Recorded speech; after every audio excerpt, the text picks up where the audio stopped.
Welcome to Club Firefly, where we read, create, and you shine when you share your creations with us. I'm Keisha, and today, if you love science, this book is for you. And if you love baseball, this book is for you. Today, we are reading Science, Matter, and the Baseball Park, written by Catherine Ciocci, illustrated by Chantel and Burgeon Thorne.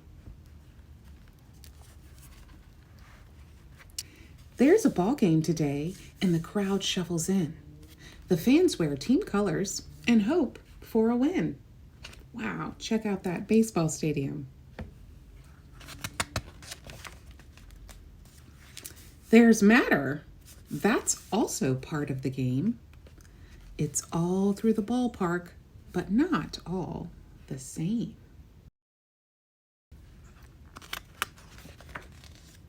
Matter is anything taking up space.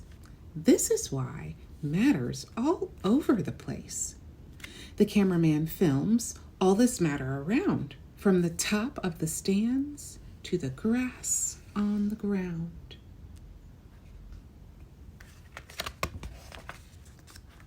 It's game time! The batter steps up to the plate. The pitch is a fastball. He swings. It's too late. Whiz! Let's look at the matter on instant replay. All matter is different and made its own way. All right, we've got the instant replay of the batter stepping up to the plate, swinging, missing the ball, whooshing by. We'll zoom in on atoms. They're very small parts. They make up all matter, and that's where it starts. Okay, so atoms make up matter, and matter makes up everything else.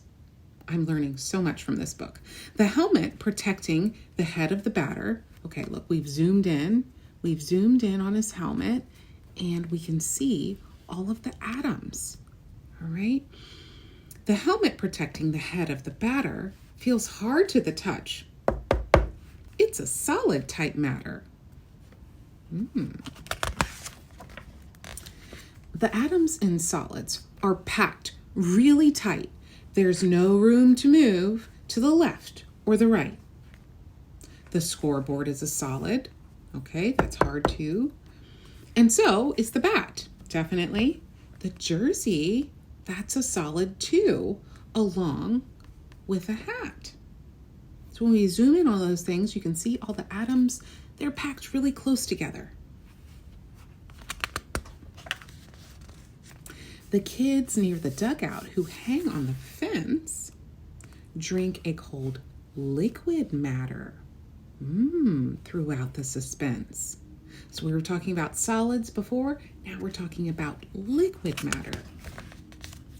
The atoms in liquid can wiggle with ease. It pours and it drips like hot nacho cheese. Ice cream that's melted, and anything wet. Slushies are liquid, for sure. And yes, even sweat. All right, so anything that's going to drip or pour, like the cheese or the slushie or the ice cream melting or the sweat, is a liquid matter. Let's watch as the bat moves the air, then the ball. The air is a gas with few atoms at all. All right, so we had solids, we had liquid matter, and now we have gas. The atoms in gas have more space to move free. These far apart atoms make gas hard to see. So when he whooshes the ball, he's moving that gas around with his bat. There's gas in the blimp, floating in the sky, and in the balloons on a string passing by. We zoom in, we see all those particles, all of the atoms really far apart in the gas. The amount of matter is known as the mass. So that's how much of it is. But all matter is either solid or liquid, or gas. So we have the solid or liquid or the gas. Now, back to the action. The pitcher throws heat. The bat makes a crack sound. The crowd's on their feet. The noise from the stands is a gasp, then a cheer. That ball we call matter is way out of here. Look at this picture on the back. We've got examples of our solids, right? Which ones are our solids? That would be the hat, the clothes, the glove. We have our liquids. Look, they've got their slushies. And we've got our gases. Look, inside the balloon, we've got air in there and the air all around them. And that's the end, friends. Wasn't that awesome to see how science is all around us, even when we're at a baseball game? I love how that book combined science and baseball. I wonder if we could combine science and art. I'm feeling like a science and art project.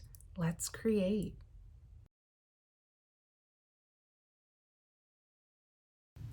For this art and science project, we're going to be using watercolors. So you'll need your watercolors, some brushes, a cup of water, and a paper towel for blotting your brushes. You'll also need some paper, and if you've got some watercolor paper, that's going to be best. Otherwise, kind of a thick paper that can absorb some water is good. You will need an oil pastel or two. I'm going to use a white one, but you could use any color that you've got. And now here's where the science comes in. All right, we are going to be using alcohol. You'll need some rubbing alcohol and some salt. All right, just some salt from your kitchen. You will need a Q-tip and a straw. And maybe you will need some tape. Okay. You can press pause now if you want to go grab your supplies. All right, I'm all set up. Now, one thing that I forgot to mention that you can use is some bubble wrap for this. And if you don't have bubble wrap, you can just use some plastic wrap from your kitchen. So these are great texture tools, and you'll see what I mean in a little bit.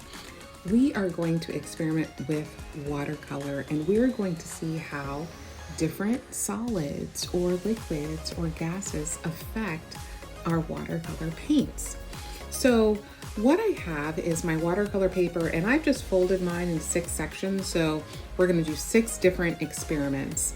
If you've got some tape, that's what I used my tape for, was to tape down the edges of my paper, because when you add a lot of water to the paper, sometimes it can curl up and the tape just kind of helps it all stay into place.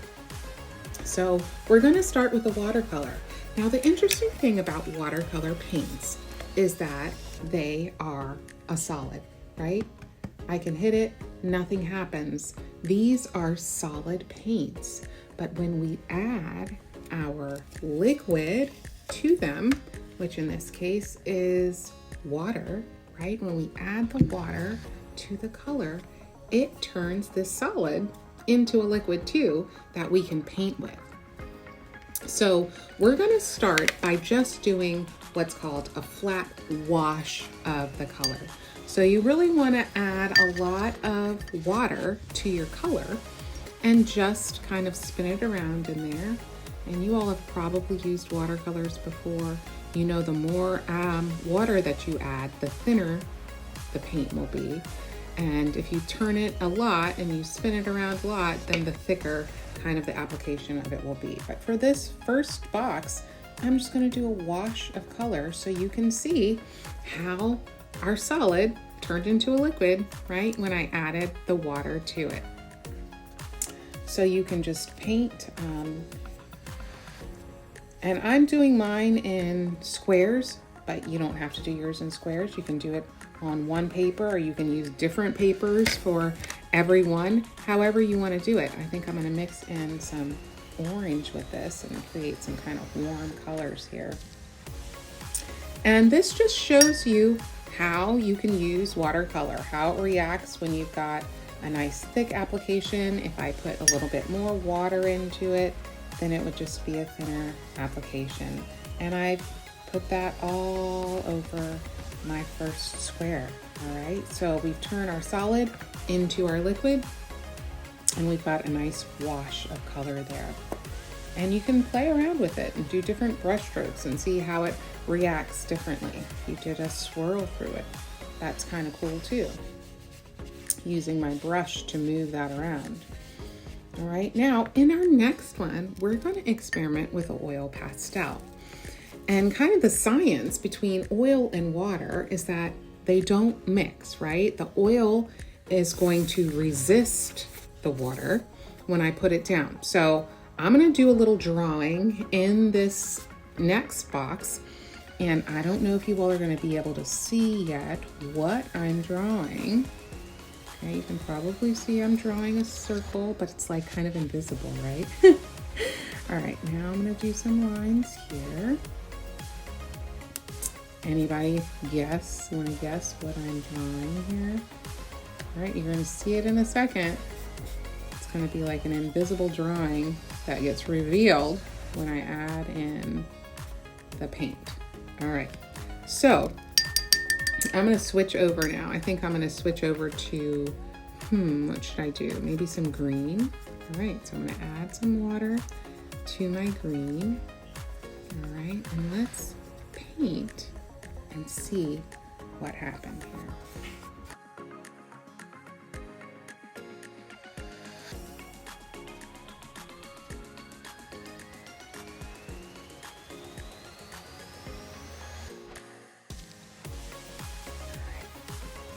Let's see what's showing up. What's showing up here? I'm gonna put in a little bit of this darker green too. Can you guys see what it is? I made a baseball.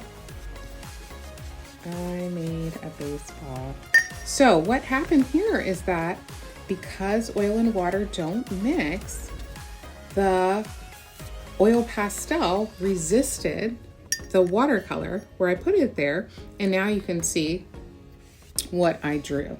So that's called kind of an oil pastel resist, where it is resisting the paint. It's resisting the water, and so that'll show up. That looks really beautiful. And you can add in some more. Once you all have experimented with all these techniques, then you could make a whole painting that maybe uses all of them together. You can see what you get. Okay, for our next one, this one's going to be very fun, okay? You're gonna need a lot of water for this one. And so I would just load up first, kind of paint just some water onto the paper to get it a little bit wet. Okay. And now I'm gonna take some more water, add it to my color. I'm gonna do some blue this time. And, ooh, already it's kind of doing cool things because it's got so much water in there. Can you all see that? That's a cool reaction already. Okay, so this time we're going to be using our salt. And this is fascinating because you all know salt are just these little crystals. And the thing about it though is that salt is very absorbent. So when we sprinkle it in, it will actually absorb some of the water and kind of leave some crystals once it's dry. I'm gonna mix in just a little kind of purple in here with my blues, so you can see. Okay. All right, now I've got a good mix going on here. Okay. And I just took some salt out of the big jar into this little container. And I'm just gonna take some pinches and I'm just gonna sprinkle it in. Okay, so I'm just gonna sprinkle it in there. And when this is dry, you'll be able to see more clearly what's gonna happen with the salt. All right, so we're just gonna let this one hang out and do its thing. Okay, and we're gonna move on to the next one. The next one we're going to use the alcohol. And again, I took out some alcohol and I just put it in a little jar or this little cup so that you can easily dip into it and not kind of contaminate your whole jar of alcohol. So pour something into a smaller container.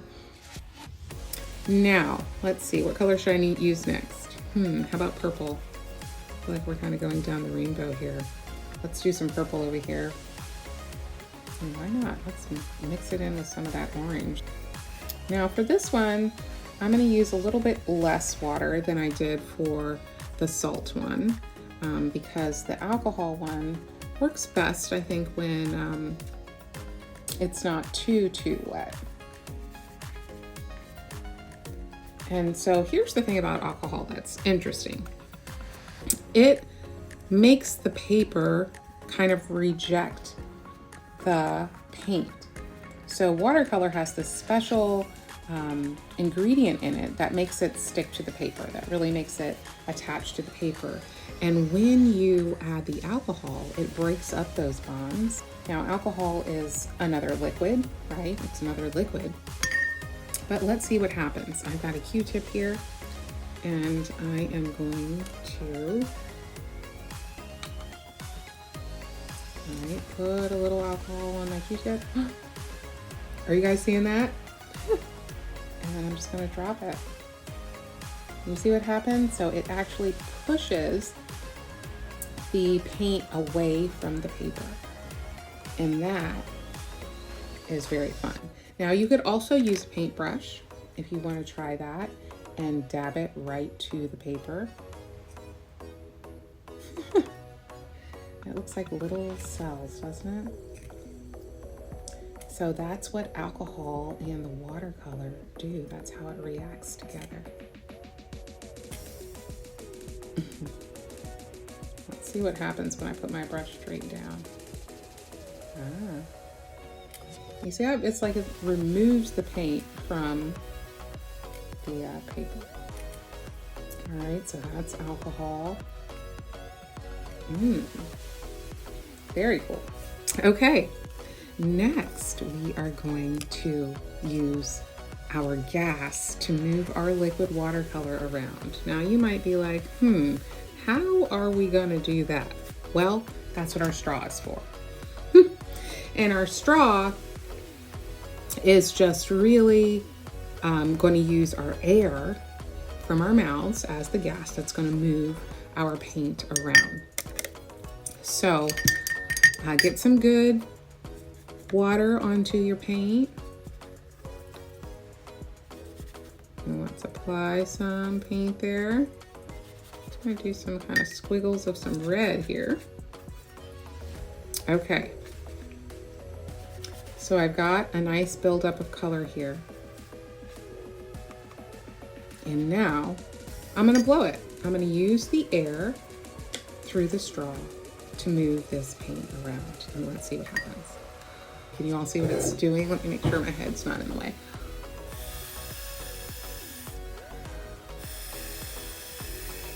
Ooh, that is so fun. Look at all those little kind of tentacles it created. It looks like a sea creature.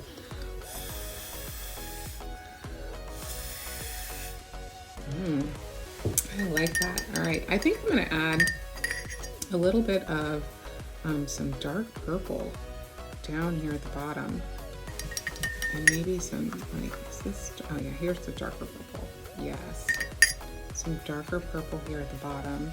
And then let's see what happens when I blow that over the red.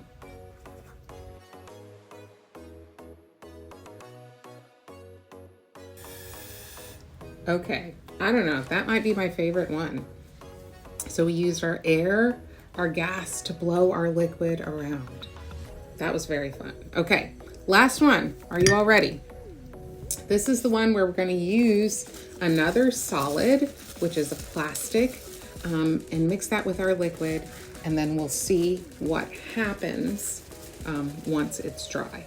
And maybe I'll do a little bit, maybe I'll cut this into a little bit with a bubble wrap and a little bit with the plastic wrap, just so you all can see the difference.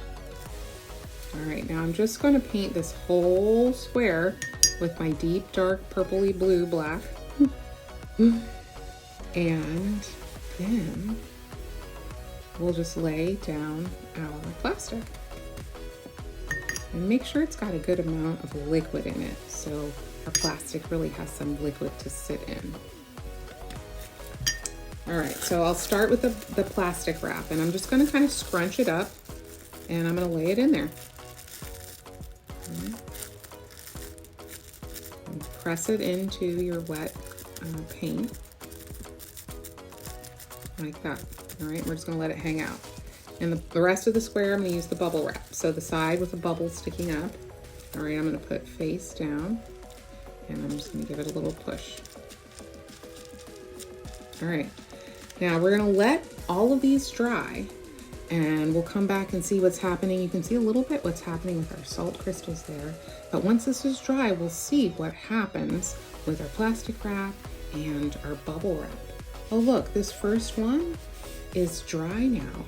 And you know what I'm gonna do? I'm gonna come back with my thin brush, and we can do some kind of designs over that one now that it's dry.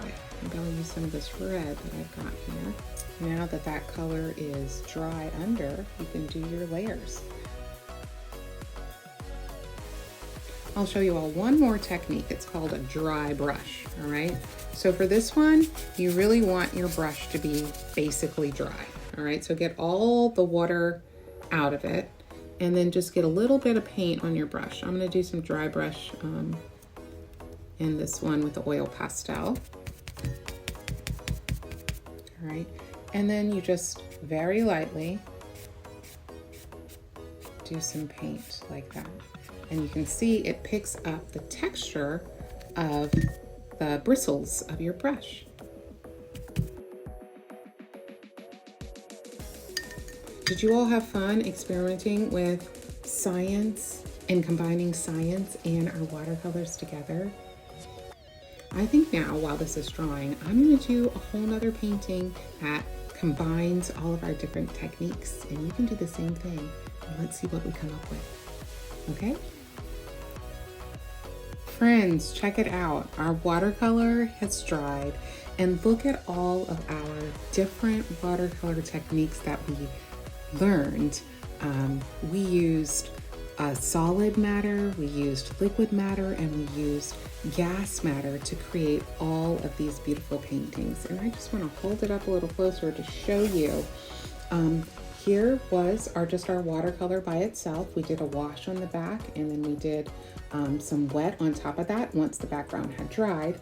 This one is our oil pastel resist, and our solid pastel resisted against that liquid water, right? So that line showed up. This one is when we added salt to it.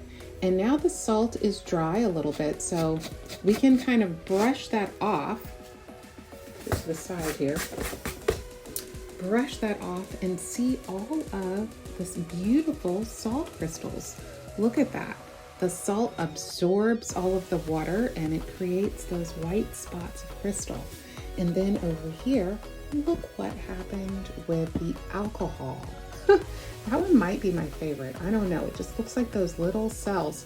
We added the liquid of alcohol to our watercolor, but it repelled it from the paper and created those little circles. And then this one is when we used our straw and our air, our gas of our air to blow the watercolor around. That was very fun. Now this last one was when we used this plastic solid on top of the watercolor, and I haven't taken it off yet. Let's see what it looks like when we peel off our plastic. Oh, that is so cool. Wow. That is the plastic wrap just from your kitchen. And then this one is the bubble wrap. Whoa. So it kind of pools in those areas and it makes it look darker. Isn't that cool?